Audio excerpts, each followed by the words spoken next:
मणिपुर में साहब उन्होंने बताया कि जो वहाँ जनजातियाँ थी उनके बीच में बहुत ही जो है जहर तकरीबन फैला दिया गया था और उस जहर के चलते मेतेई और कुकी के बीच में बहुत सारे जो है क्लैशेस वगैरह हुए थे। स्थिति काफ़ी ख़राब हो गई थी, लेकिन अब स्थिति नियंत्रण में है। स्थिति को वापस रिस्टोर कर दिया गया है। वो जो पुलिस थी पहले, जो कुकी पुलिसमैन थे वो मेतेई इलाके में नहीं जा सकते थे और वैसा वर्षा। अब देखिए पुलिस ने अपना इफेक्टिवनेस दिखाई है।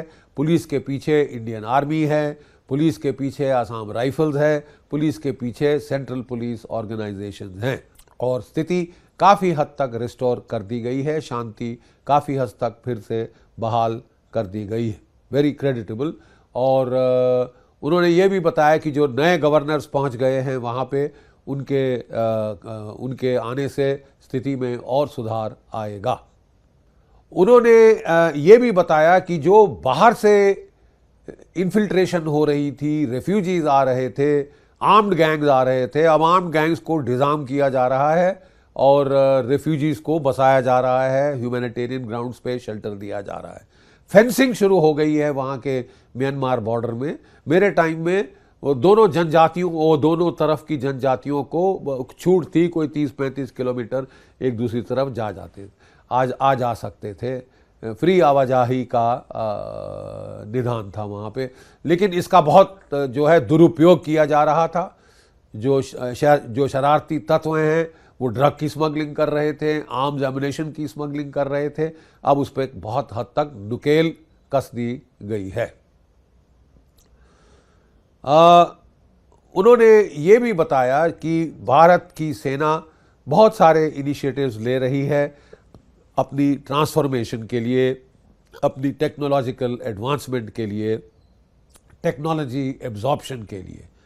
खासतर जो कटिंग एज टेक्नोलॉजीज हैं जैसे कि ड्रोन्स और एंटी ड्रोन वॉरफेयर, इसमें बहुत महारत हासिल की है भारतवर्ष ने, क्योंकि ये साफ विदित है यूक्रेन का युद्ध देखकर और अज़रबैजान आर्मेनिया का युद्ध देखकर कि ड्रोन्स के बगैर फौजें हिल नहीं सकती आजकल। तो ड्रोन्स चल रहे हैं, जब ड्रोन इस्तेमाल होते हैं फिर काउंटर ड्रोन और इलेक्ट्रॉनिक वॉरफेयर का इस्तेमाल हो रहा है। तो ये टेक्नोलॉजी एब्जॉर्प्शन बहुत एसेंशियल है कि भारत की सेना इसे जल्द से जल्द एब्जॉर्ब करे। हमारी आर्टिलरी की मीडियमाइजेशन, ये प्रोजेक्ट तो जब मैं एमओ डायरेक्टरेट में था सन 1999-2000 में तब शुरू किया गया था।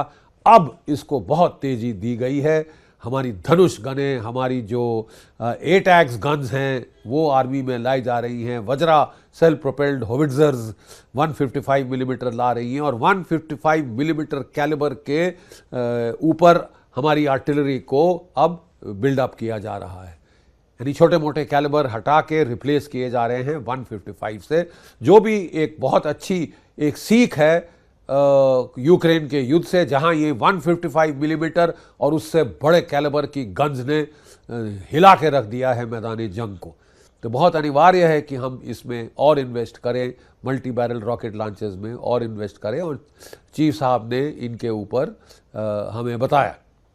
चीफ साहब ने फोर्स मॉडर्नाइजेशन की बात करी, इक्विपमेंट इंडक्शन एंड एब्जॉर्प्शन की बात करी, ट्रेनिंग में इजाफा लाने की बात करी, क्योंकि जब नया इक्विपमेंट आएगा, टेक्नोलॉजी इंटेंसिव इक्विपमेंट आएगा, उसकी एब्जॉर्प्शन के लिए हमें ज़्यादा पढ़े लिखे ऑफिसर्स जैसे जवान की ज़रूरत है। इस बारे में क्या किया जा रहा है उन्होंने बताया। हमारी ट्रेनिंग इंस्टीट्यूशंस को मॉडर्नाइज करने के लिए क्या किया जा रहा है उन्होंने तफसील में समझाया। और ख़ासतर कि वो एमटेक करेंगे। अब हमारे जो ऑफिसर्स हैं, कोशिश की जाएगी कि ज़्यादा से ज़्यादातर टेक्नोलॉजिकली क्वालिफाइड हों, एनडीए ऑनवर्ड से वो टेक्नोलॉजी के ऊपर ज़्यादा तवज्जो दें। थिएटराइजेशन की उन्होंने बात करी, ड्रोन्स और काउंटर ड्रोन्स की उन्होंने बात करी, और जैसे मैंने बताया मीडियमाइजेशन की बात करी, कंबाइंड आर्म्स की उन्होंने बात करी, ऑपरेशंस की। और उन्होंने हमें इसके बारे में भी बताया कि कैसे जो है जॉइंटनेस को लाया जा रहा है आर्म्ड फोर्सेस के अंदर, और आर्मी क्या कर रही है जॉइंटनेस के प्रति, क्योंकि ये बहुत अनिवार्य है कि अब थिएटराइजेशन आने वाली है तो जॉइंटनेस का दर्जा बहुत बढ़ाया जाए। उन्होंने टेक्नोलॉजी में खासकर साइबर वॉरफेयर, इलेक्ट्रॉनिक वॉरफेयर इत्यादि रेल्म्स के ऊपर बहुत जोर दिया और बताया कि जो मिलिट्री कॉलेज ऑफ टेक्नोलॉजी है, MCT, टेक्नोलॉजिकल इंजीनियरिंग, इसके ये बड़ा नोडल बन रहा है आर्टिफिशियल इंटेलिजेंस के लिए और साइबर वॉरफेयर इत्यादि के लिए। मल्टी डोमेन ऑपरेशंस पर चीफ साहब ने बहुत जोर दिया और उन्होंने बताया कि वो whole of the nation approach, whole of the government approach adopt कर रहे हैं और एजेंसीज को भी कोऑप्ट किया जा रहा है, जैसे कि नेशनल मोबिलाइजेशन फॉर वॉर, उसमें लॉजिस्टिक्स जो हैं एजेंसीज, उनको भी बड़ी क्लोजली इंटरैक्ट किया जा रहा है, उनके साथ इन्वॉल्वमेंट की जा रही है। IIT के साथ हम लोग बहुत काम कर रहे हैं ताकि इनोवेशन की स्पीड को बढ़ाया जाए, टेक्नोलॉजी एब्जॉर्प्शन की पेस को बढ़ाया जाए। ये सब उन्होंने इस टाइप के जो इनिशिएटिव चल रहे हैं उन्होंने बताया। उन्होंने ये भी बताया कि आर्मी जो है इकोलॉजी के लिए क्या कर रही, 3 लाख से ज़्यादा तो हमने सैपलिंग्स प्लांट करी हैं और एक गोदावरी टास्क फोर्स बन रहा है गोदावरी रिवर की सेंसिटिव इकोलॉजी की सुरक्षा के लिए।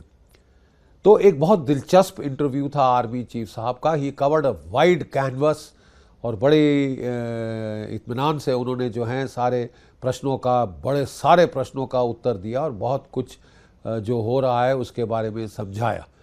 मैं समझता हूँ it was a very useful exercise, very good for the nation, also sent a message जो हमारे दुश्मन सीमा के पार है, जो इसको बड़े ध्यान से देख रहे थे, सुन रहे थे। आर्मी डे के उपलक्ष्य में मैं अपने फॉर्मर कोलीग्स को और अपने जो आर्मी के ऑफिसर्स, JCOs, जवान्स को तहे दिल से अपनी शुभकामनाएं देना चाहूँगा for a very happy army day. जय भारत, जय हिंद।